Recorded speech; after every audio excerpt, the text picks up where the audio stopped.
I've been dealing with anemia for years now, and I cannot be the only one. When I say years, I mean even before kidney disease, during my pregnancy, and even way before that. For some reason, I just can't get those numbers to stay high.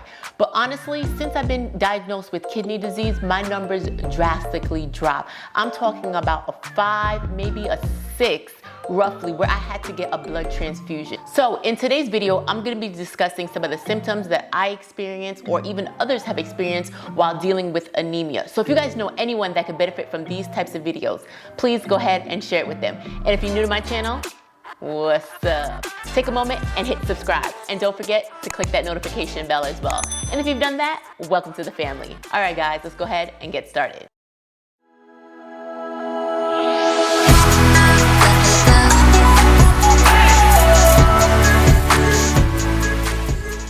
Anemia happens when the red blood cells are short in supply. The red blood cells carry oxygen from your lungs to all over your body. And when you're not getting enough oxygen, things can start to happen. Dealing with anemia can cause you to have certain symptoms. And one of the most common, and the first one that we're talking about here, is being tired. I was always tired to the point where I was in my bed at all times. And that contributed not only to my lupus and the kidney disease, but my numbers were so drastically low, I didn't have enough energy to get up and do my day-to-day activities.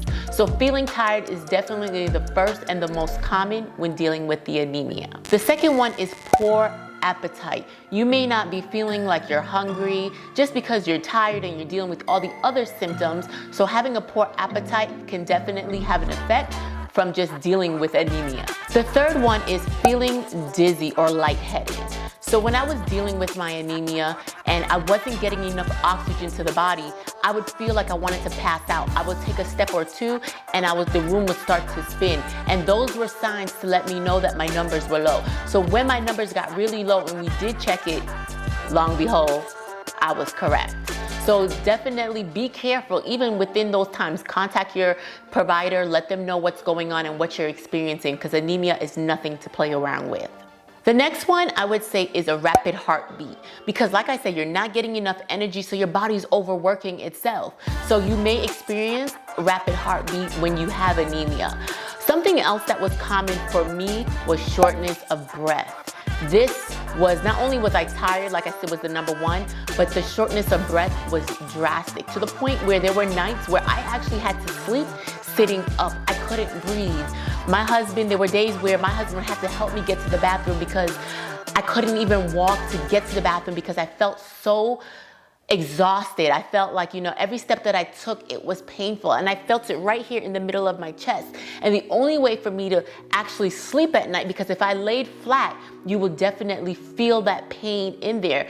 And because there's not enough oxygen flowing, it was causing those chest pains to happen. So most nights I just slept sitting up until my doctor was able to do something. You can also feel like, in the dumps, your attitude, where you feel depressed because you're going through so much already.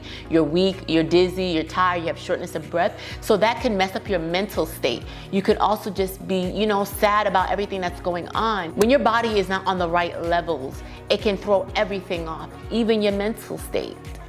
Another thing is you could have little energy for your daily activities, as simple as giving your kids a bath or washing the dishes or cooking dinner.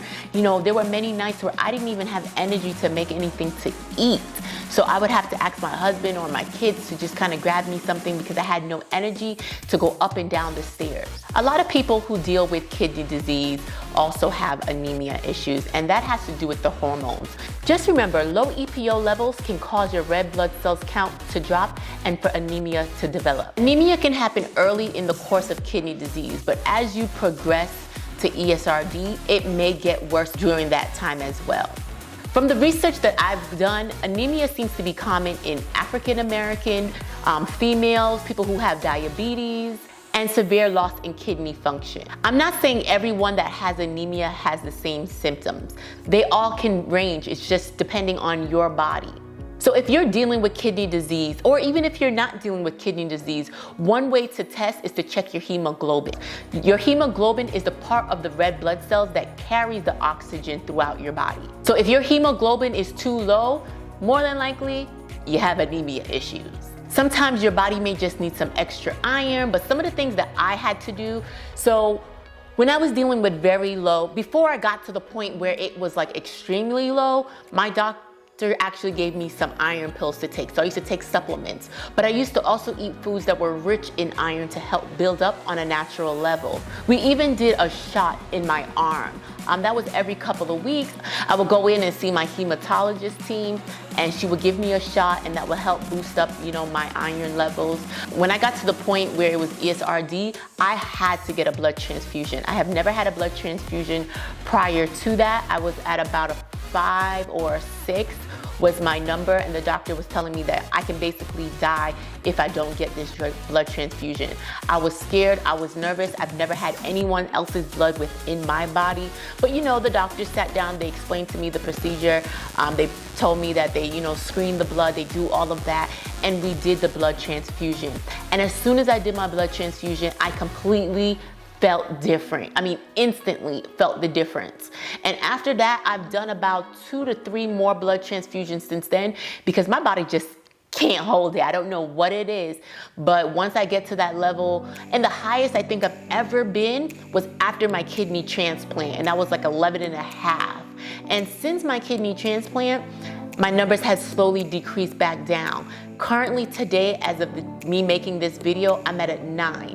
So what I'm trying to do now is increase that by taking supplements, by eating foods that are rich in that. So I need to work on getting better, because I'm now starting to see all those symptoms come back again. The only one that hasn't come back yet was the tightness of the chest pains. And that usually happens as those numbers get worse. So right now, it's just more of the fatigue, a little dizzy sometimes, and that tired feeling. So my purpose of making this video is just to let you know that anemia is common with kidney disease, but try to do things now before it gets worse. You know, continue to get your blood work done so you can monitor your levels. You know, talk to your doctors, come up with a regimen, just so you're not always having to actually get blood transfusions, because the more blood transfusion over time, I don't really think that's the greatest thing, but it is what kept me alive as well. So I'm totally grateful for it. But what I'm saying is we got to listen to our bodies. Our bodies tells us exactly how we're feeling and what's going on. So take a minute to evaluate your health records and see where you guys are. All right, guys, I just want to say thank you guys for watching this video today. If you enjoyed it, give me a thumbs up. Don't forget to leave a comment below. If you know someone that is dealing with anemia, or are you dealing with anemia, let us know. Is it related to kidney disease? Are you dealing with any of the symptoms that I spoke about today? Please drop them in the comments below. Otherwise, I'll see you guys on the next video. All right, guys, talk to you later. All right.